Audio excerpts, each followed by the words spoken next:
Hello guys, mga Lodi, mga Karichi. Yan, meron na naman po tayong babahagi sa inyo na herbal. Ito po ay tawag po sa kanya ay serpentina. Napait po siya, mga Karichi.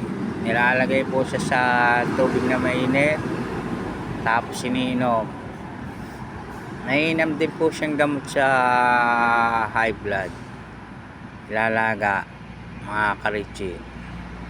Tapos iinumin. Yan. Pag nakakita po kayo niyan, mga Karichi, sana may natutunan kayo sa ating vlog ngayon, mga Karichi. Thank you for watching. God bless you. Thank you.